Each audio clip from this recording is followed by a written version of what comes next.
एक घड़ी का सत्संग हमारे जीवन को परिवर्तित करके सज्जन बना सकता है। एक बहुत बड़ा डाकू जो गलत कार्यों में रत रहता था, गलत संगत में पड़ा था। सत्य घटना हमारे गुरुजी बताया करते थे। एक बार वो चोरी करने के लिए, डकैती करने के लिए घोड़े पर सवार हुआ और नगर की ओर निकला रात्रि में 10-11 बजे। तो रोड से होते हुए, खड़ंजे से होते हुए जा रहा था। तो मन में सोचने लगा कि अभी तो समय है, अभी 11 बज रहा है, अभी सब लोग जग रहे होंगे, तो अभी चोरी डकैती हो नहीं पाएगी। चोरी करना हो तो 12 बजे के बाद ही चोर लोग चोरी करते हैं। तो वो सोच रहा है कि अब क्या करें, 1 घंटे पहले निकल लिए और अब 1 घंटा कहाँ बितावें, कहाँ जाएं इस सुनसान जगह पर, क्या करें। बड़ा नामी डकैत था वो। यही मन में सोच रहा है कि 1 घंटा पहले निकल आया हूं, अभी सब जग रहे हैं, अभी चलना नगर में ठीक नहीं है। इधर उधर भ्रमण करने लगा, कहाँ बितावें टाइम, कहाँ जावें। तो एक जगह भगवान की कथा हो रही थी, ऐसे पांडाल लगा, बढ़िया सुंदर कथा चल रही थी। हजारों की संख्या में श्रोता बैठ करके कथा सुन रहे थे।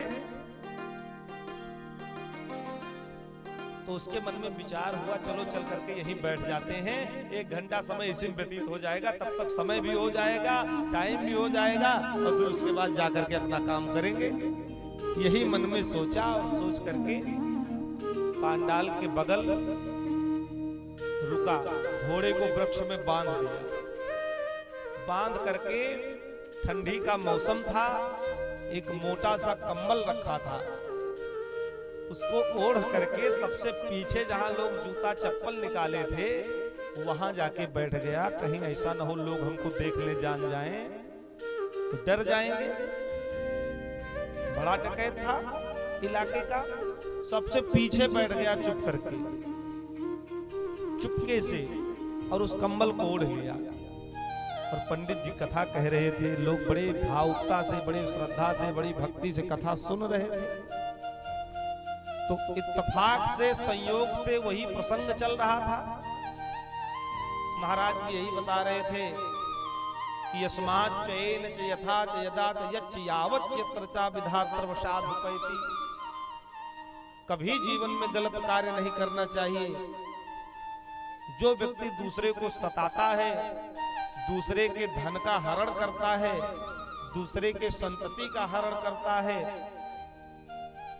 उसको परमात्मा उसके द्वारा किए गए गलत कार्यों का फल ठीक ठीक हिसाब पूर्वक, समय पूर्वक देते हैं। इसलिए किसी का गलत करोगे तो तुम्हारे साथ भी गलत होगा। किसी के प्रति गलत भावना रखोगे तुम्हारे साथ भी वही घटना घटेगी। इसलिए मन क्रम वचन से ये प्रयास करना चाहिए किसी को कोई ठेस न पहुंचे, कोई दुखी न हो।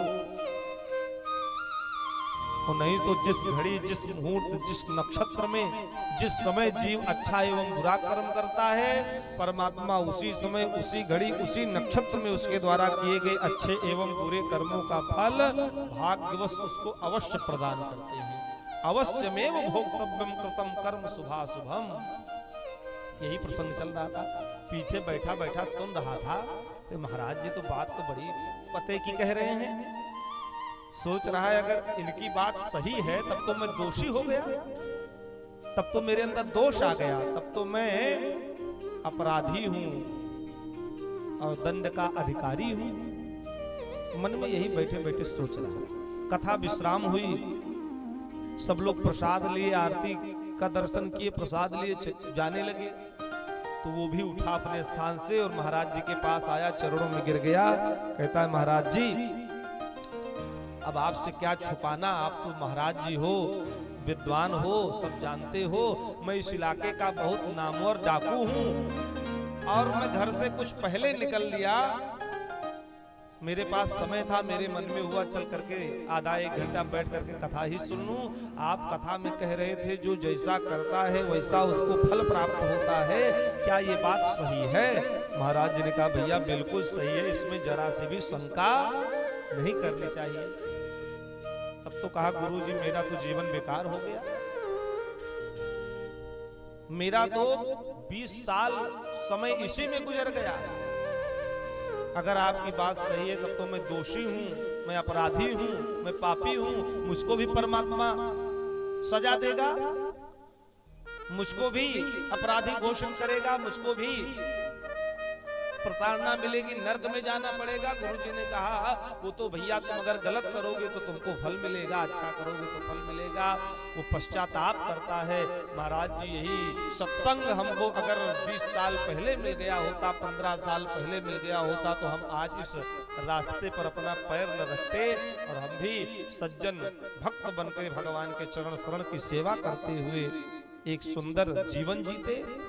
हमसे अपराध हो गया, अब कोई युक्ति बता दीजिए जिससे मैं अपने पापों का प्रायश्चित करना चाहता हूँ। मुझसे बहुत बड़ा अपराध हो गया, अब आज से मैं कान पकड़ रहा हूँ, ये गलत कार्य करूंगा ही नहीं, सब कुछ बंद कर दूंगा। महात्मा जी ने मन में विचार किया और विचार करके मंत्र दे दिया, कहा जाओ पापों का प्रायश्चित करो और जिसके यहाँ से जो कुछ भी लेके आए हो सामग्री उसको वापस करो और इस मंत्र का भगवान के नाम का जाप करो, पापों का प्रायश्चित करके भगवान को प्राप्त कर लोगे। वो उसी दिन से जिसके यहाँ से जो कुछ भी लेकर के आया था उसको पता था, स्मरण में था, वापस करके सब कुछ छोड़ करके, गलत कार्य छोड़ करके एकांतवास करके भगवान का भजन करने लगा, सत्संग करने लगा और सज्जन पुरुष बन करके समाज को नई दिशा निर्देश देता है और अंत में भगवान को प्राप्त कर लेता है। इसलिए हमारे साधक कहते हैं सच सुधरे सत्संगत पाई, पारस परस उधात सुहाई। दुष्ट व्यक्ति भी सत्संगति पाकर के सुधर जाता है।